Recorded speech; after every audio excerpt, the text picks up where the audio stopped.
하나님 말씀 보겠습니다. 오늘 이 밤에 하나님께서 우리에게 주시는 말씀 에베소서 6장 13절로 17절까지의 말씀입니다.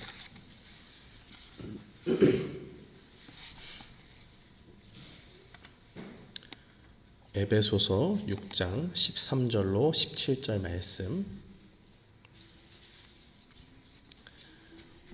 우리 다 찾으신 줄 알고 함께 한 목소리로 봉독합니다. 그러므로 하나님의 전신갑주를 취하라. 이는 악한 날에 너희가 능히 대적하고 모든 일을 행한 후에 서기 위함이라. 그런즉 서서 진리로 너희 허리띠를 띠고 의의 호심경을 붙이고 평안의 복음이 준비한 것으로 신을 신고 모든 것 위에 믿음의 방패를 가지고 이로써 능히 악한 자의 모든 불화살을 소멸하고 구원의 투구와 성령의 검 곧 하나님의 말씀을 가지라. 아멘.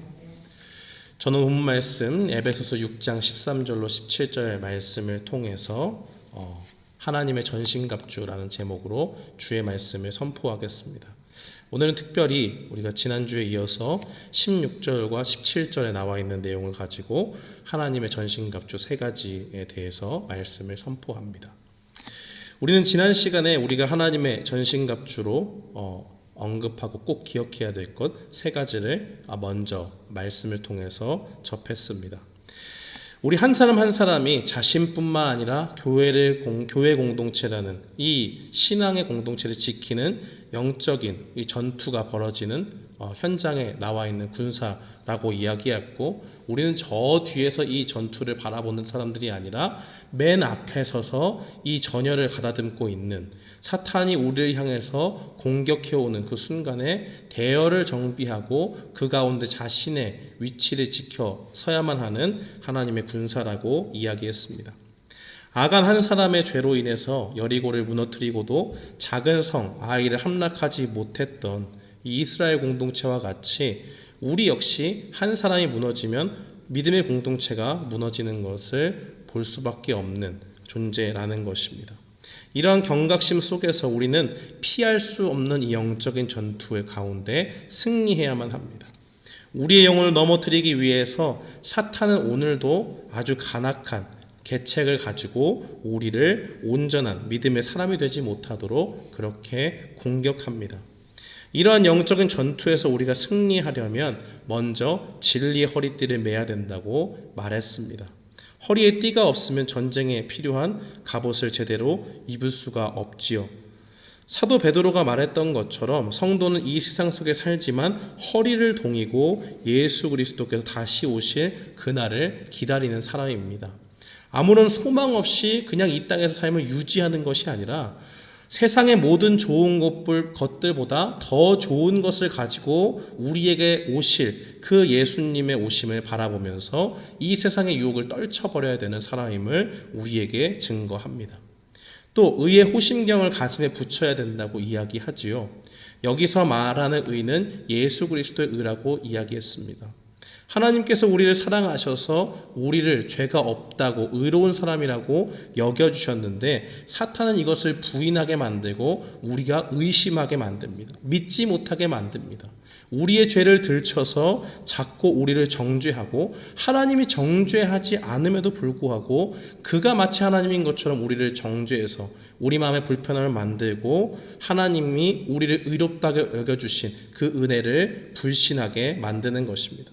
그러나 우리는 로마서 8장에서 하나님의 사랑에서 아무도 우리를 끊을 자가 없다라는 것을 기억해야 됩니다. 한마디로 사탄이 우리의 죄를 들추고 자꾸 우리를 정죄한다고 해서 흔들리지 말고 믿음으로 말미암아 의롭다 여겨주신 그 하나님의 의로우심을 힘입어서 우리가 주님 앞에 살아가야 될 필요가 있다는 것입니다.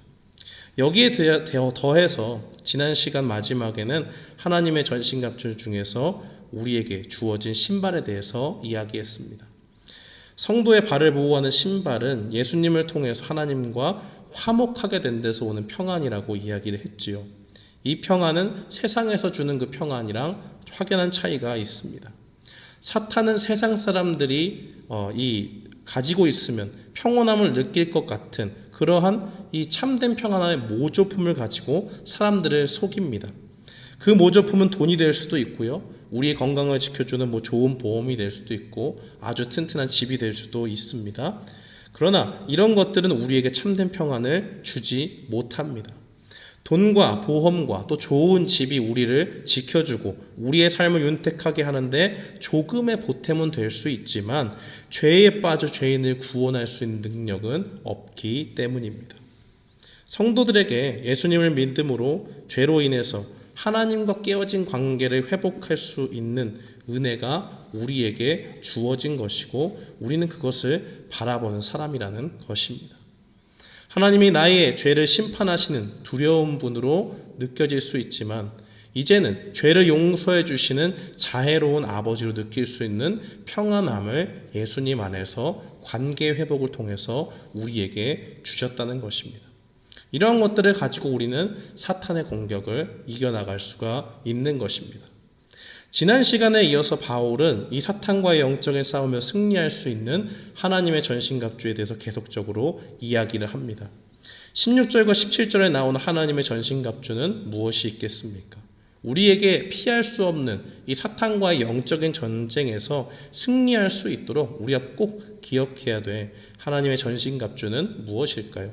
첫 번째는 믿음의 방패입니다.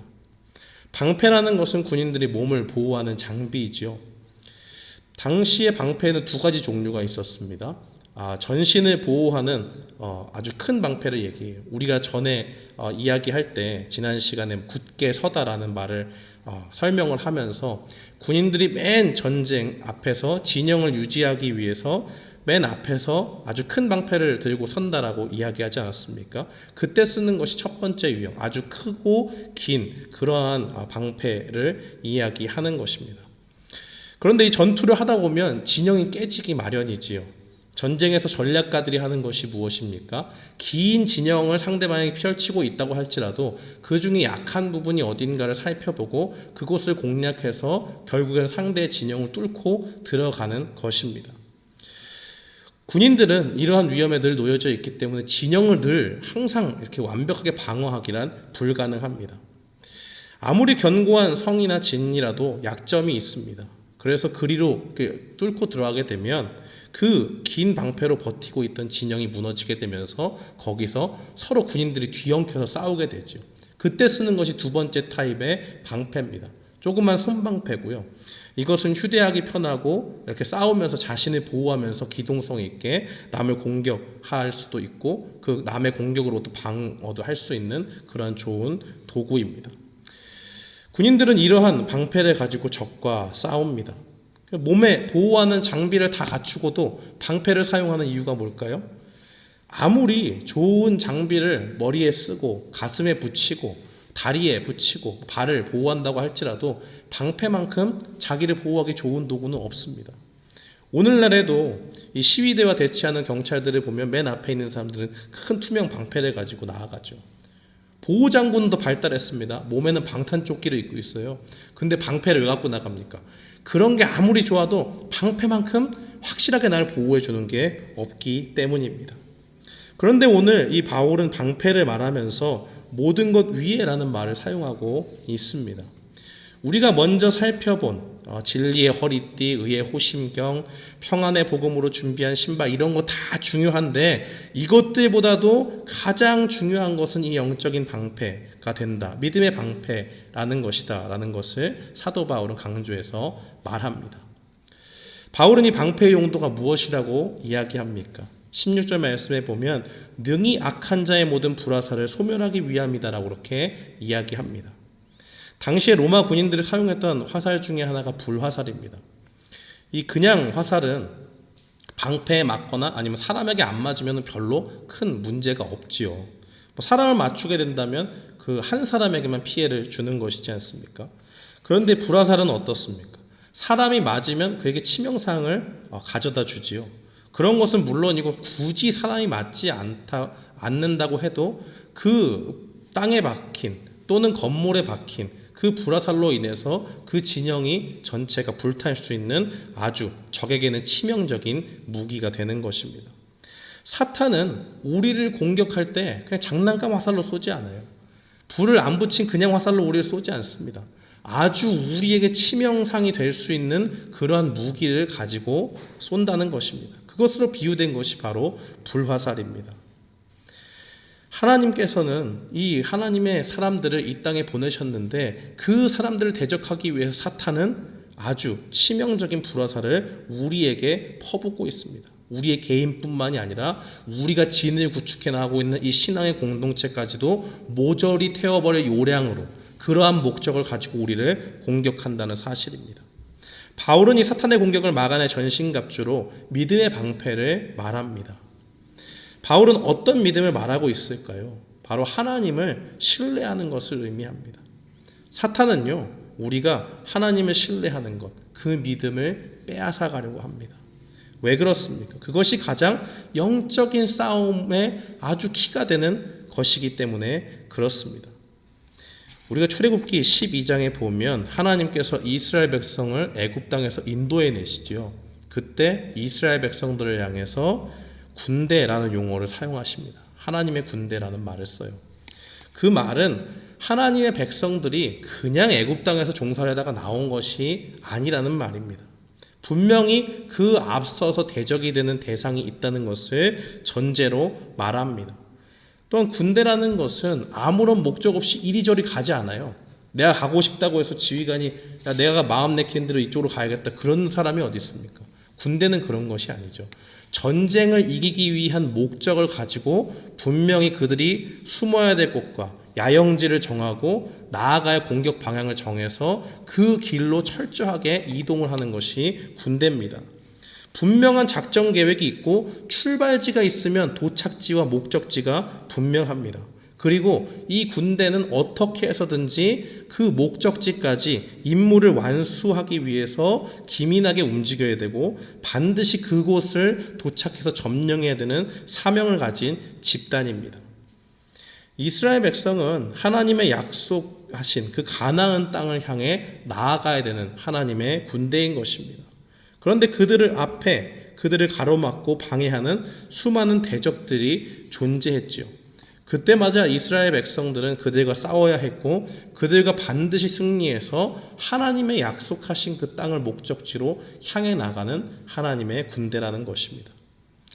이와 마찬가지고 오늘 우리에게도 싸움의 대상이 있습니다. 그것은 바로 우리를 대적하는 사탄입니다. 계시록 12장 9절에 보면 사탄을 가리켜서 온 천하를 꾀하는 자다라고 그렇게 표현을 합니다. 여기서 깨달라는 말의 뜻은 길을 잃다, 속이다, 이런 뜻을 가지고 있어요. 그러니까 사탄은 하나님의 백성을 속여서 또 게임에 빠지게 해서 갈 길을 잃게 만드는 그러한 존재라는 것입니다. 사탄은 예나 지금이나 하나님의 백성들을 길을 잃게 만들었습니다. 광야 같은 세상 속에서 하나님을 신뢰하고 나아가야 되는데 그렇게 하지 못하도록 계속적으로 유혹하고 시험하는 것입니다. 출애굽한 이스라엘 백성들이 얼마나 이 사탄의 꾀에 빠져서 고생을 했습니까? 하나님이 반드시 주시겠다고 한 그 땅이 있음에도 불구하고 그 땅을 소망했다가도 물이 없다 그러면 불평하기 시작했죠. 자기들이 먹고 싶은 고기가 없다 그러면 불평했습니다. 애굽을 그리워하고 하나님을 금세 원망하고 대적했다는 것입니다. 모세가 하나님의 말씀을 받으러 산으로 올라가니까 금붙이를 다 떼가지고 뭘 만들었어요? 금송아지를 만들고 이것이 우리를 인도하는 하나님이다라고 그렇게 이야기하지 않았습니까? 하나님께서 또 약속의 땅을 향해서 정탐꾼을 보내실 때 12명의 정탐꾼을 보내서 약속의 땅을 보게 하면 뭐합니까? 2명만 하나님이 주신 그 약속을 가지고 저들은 우리의 밥이다라고 그렇게 이야기했지만 10명은 반대를 하고 그 땅의 사람들은 우리와 비교할 수 없을 정도로 장대한 사람이고 우리는 그들 앞에 아무것도 아닌 존재들이다라고 이야기하면서 자꾸 하나님의 약속을 거스르는 말들을 하게 됩니다. 그 결과 가나안 땅이 10하루길에 불과했음에도 불구하고 불신앙했던 1세대들은 그 땅에 들어가지도 못하고요. 남아있던 사람들은 어떻습니까? 40년 동안 광야에서 헤매면서 그 땅 가운데서 고생했던 것을 보게 됩니다. 바로 하나님을 온전히 신뢰하는 믿음이 없었기 때문입니다. 사탄은 자꾸 이스라엘 백성들을 꿰어서 신실하신 그 하나님의 약속을 믿기보다는 현실 세계 속에서 자신의 판단대로 행동하도록 그들을 미혹하고 속입니다. 사랑하는 성도 여러분, 우리를 대적하는 사탄은 예나 지금이나 다양한 방법으로 우리의 믿음을 흔들어 놓습니다. 하나님을 신뢰하지 못하게 만듭니다. 하나님이 주신 그 약속의 말씀을 붙잡지 못하게 만듭니다. 우리의 가장 효과적인 방어구를 부수고 우리가 하나님을 온전히 신뢰하지 못하도록 유혹하는 것, 그것이 바로 사탄이라는 것입니다. 에베소 교인들은 그 당시에 경제적인 중심지에 살면서 또한 동시에 아주 우상 숭배가 성행했던 그런 환경 가운데 살았던 사람들입니다.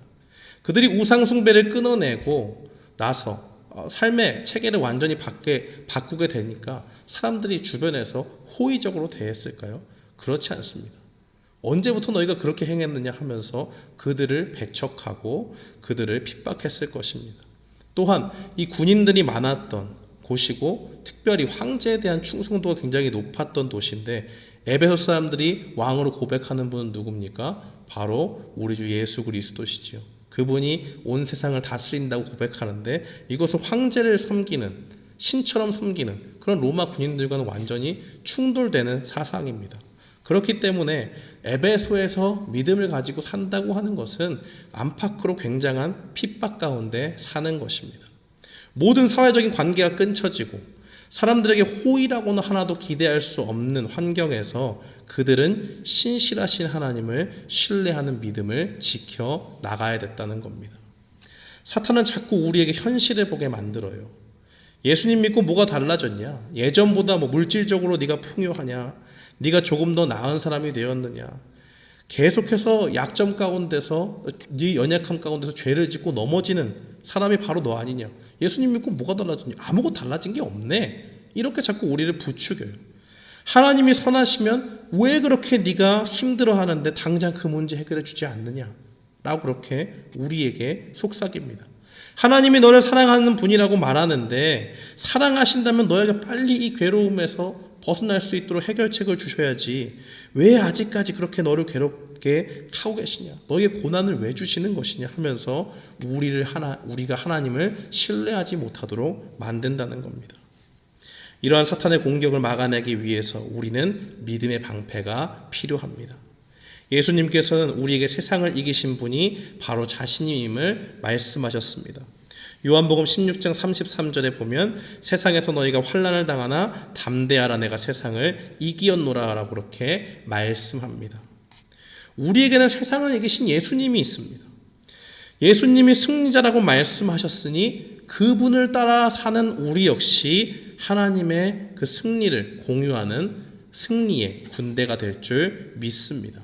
우리가 이 믿음을 가지고 고난을 견뎌내면서 그 가운데서 우리를 끝까지 인도하시고 늘 승리의 길로 인도해 주실 주님을 바라보며 나아가는 예수님의 군사들이 되어야 될 줄 믿습니다.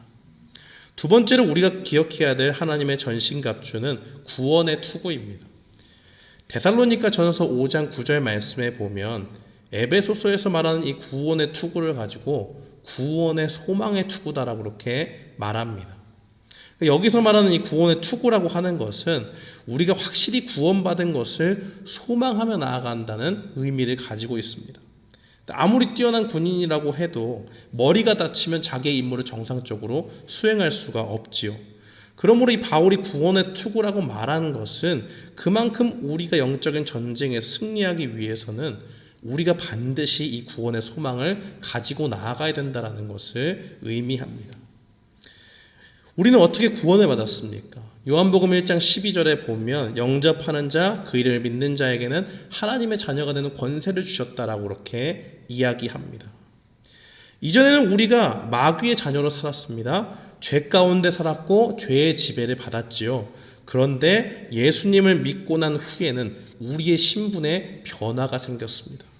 마귀의 자녀에서 하나님의 자녀로 완전히 신분이 변하게 된 것입니다. 그런데 이 예수님을 믿고 난 후에 하나님의 자녀가 되었다고 하지만 우리가 구원을 받고 나서 우리의 약점이 완전히 사라지게 되었습니까? 아니죠. 우리는 여전히 우리 가운데서 믿기 전에 지었던 죄가 내 속에 꿈틀거리고 있다는 것을 깨닫게 됐습니다. 그 죄를 사랑하는 마음이 이전보다는 희미해졌지만 아예 없어지지 않았어요. 아직도 죄를 사랑하는 마음이 우리의 연약한 존재 가운데 있다는 것입니다. 이 연약함 속에서 우리는 어떻게 살아갑니까? 죄를 짓지만 회개합니다. 또 회개하고 넘어지고 회개하는 이 과정들을 통해서 어떤 하나님의 은혜를 발견합니까? 하나님이 우리 포기하지 않으시는구나 하는 것을 깨닫습니다. 우리가 죽는 날까지 예수님을 닮아가도록 우리를 빚어가시는 그 성령님의 역사를 경험케 하신다는 것입니다.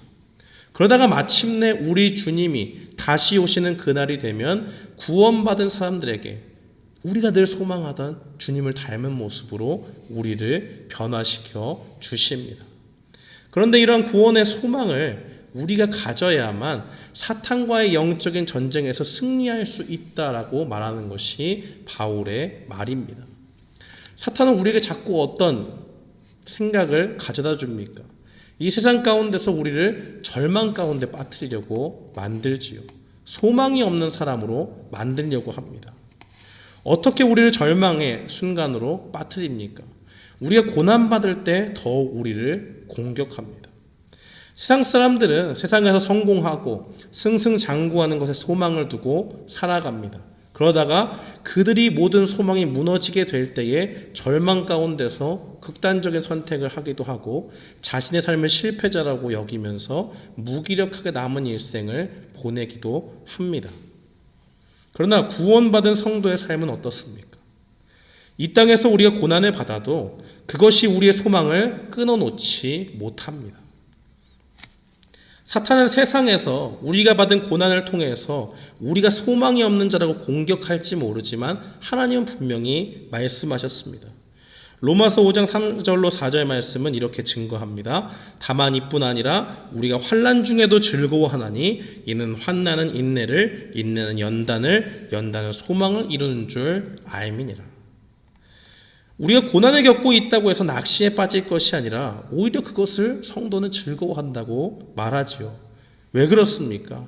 하나님께서 그 고난을 통해서 인내를 배우게 하십니다.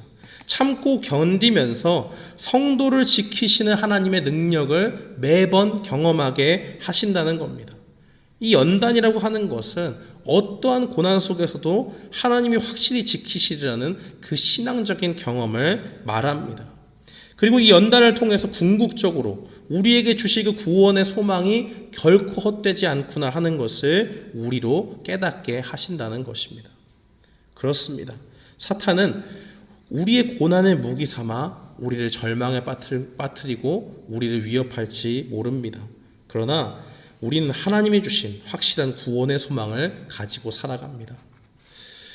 그런데 이 소망을 더 확실하게 해주는 것은 우리를 위해서 자신의 독생자를 아끼지 않으신 하나님의 사랑에 있습니다. 하나님은 우리를 사랑하셔서 자기의 하나뿐인 아들도 아끼지 않고 십자가에 내어주셨으니 이보다 더 우리를 확실하게 보증하시는 그 사랑의 표가 어디에 있겠습니까? 사탄은 우리에게 하나님이 우리를 사랑하지 않는다고 속삭입니다. 죄로 인해서 넘어졌을 때 우리를 걸고 넘어지고 하나님이 이렇게 더러운 죄 가운데 있는 너를 사랑하실 것 같냐라고 그렇게 끊임없이 말합니다. 그럴 때 우리는 하나님이 주신 이 구원의 투구를, 구원의 소망의 투구를 잊지 말아야 합니다. 하나님이 나를 위해서 십자가에서 친히 자기의 아들을 달리게 하셨고 우리가 예수님을 믿을 때 주신 그 구원의 은혜는 그 누구도 빼앗갈 수 없는 확실한 하나님의 은혜임을 깨달아야 된다는 것입니다. 사랑하는 성도 여러분, 고난의 삶이 우리에게 또한 어려움이 찾아올 때 낙심하지 마시기 바랍니다. 사탄이 우리의 삶의 힘겨움을 무기로 우리가 구원받은 사람이 아닌 것처럼 우리를 꾀이려고 할 때 그 목소리를 떨쳐내기를 바랍니다. 우리의 구원은 하나님께서 주신 바요 단 하나뿐인 아들을 아끼지 않으시고 우리에게 확실히 주신 소망이라는 것을 믿어야 됩니다. 이 사실을 기억하면서 이 땅에서 겪는 모든 환난 속에서도 우리를 능히 이기게 하실 하나님을 바라보면서 우리의 구원의 소망을 굳게 붙잡고 나아가는 우리 모두가 되기를 주님의 이름으로 축원합니다. 마지막으로 우리가 기억해야 될 것은 성령의 검입니다. 검은 상대를 자르고 공격하는 것이죠. 상대의 진을 파고드는 날카로운 공격 무기입니다. 그런데 바울은 이것을 하나님의 말씀이라고 말했습니다. 사탄과의 이 치열한 영적인 전투에서 우리는 무기 없이는 승리할 수 없지요. 그런데 이 우리가 가지고 있는 유일한 무기는 무엇입니까? 바로 하나님의 말씀이라는 겁니다. 예수님의 마귀의 시험을 받으셨을 때 어떻게 하셨습니까? 하나도 빠짐없이 모든 시험을 하나님의 말씀을 가지고 물리치신 것을 보게 됩니다. 이것을 통해 우리가 알 수 있는 것은 사탄과의 이 영적인 전쟁에서 이기려면 반드시 하나님의 말씀을 우리 마음 가운데 간직해야 된다는 것을 보여주는 것입니다. 교회에서 그래서 새해가 되고 꾸준히 하나님의 말씀을 읽으라고 말하는 것이 그냥 하는 것이 아닙니다. 우리가 하나님의 말씀으로 우리의 영혼을 채우지 않으면 사탄이 공격할 때 우리는 속수무책으로 당할 수밖에 없습니다. 그러나 우리 안에 말씀이 충만하면 어떻게 되겠습니까? 예수님께서 40일 동안 광야에서 금식하시고 기진맥진한 가운데서도 말씀으로 마귀를 물리치듯이 사탄의 공격을 이길 수 있는 힘을 말씀을 통해서 얻게 됩니다. 그런데 오늘 본문에서 보니까 하나님의 말씀을 성령의 검이라고 그렇게 말합니다. 하나님의 말씀을 가지고도 그 말씀을 잘 이해하려면 성령님이 깨닫게 해주시는 그 조명하심이 있어야 됩니다. 예수님께 직접 배웠던 제자들의 모습을 보면 예수님과 함께 계실 때는 참으로 그 말씀을 깨닫지 못하는 어리석음이 있었습니다. 그런데 이 사람들이 성령님을 받고 나서 어떻게 변하게 되었습니까? 담대하게 주님의 말씀을 증거하게 되지 않았습니까? 예수님께서는 예수님 때문에 제자들이 고난받을 것을 말씀하시면서 마태복음 10장 19절로 20절에 이렇게 증거하셨습니다. 너희를 넘겨줄 때에 어떻게 또는 무엇을 말할까 염려하지 말라. 그때 너희에게 할 말을 주시리니 말하는 이는 너희가 아니라 너희 속에서 말씀하시는 이 곧 너희 아버지의 성령이시니라. 이 말씀을 사탄과의 영적인 전쟁에 빗대어 보면 사탄은 모든 방법을 동원해서 하나님의 사람들을 공격하고 예수님의 전해지는 것을 방해합니다. 그러나 그 방해를 두려워할 이유가 없는 것은 무엇입니까? 하나님의 가장 깊은 것이라 통달하시는 성령님께서 우리 속에 임하셔서 모든 대적자들을 물리치실 하나님의 말씀을 우리 가운데 깨닫게 하시고 우리 입 가운데 주신다는 사실입니다.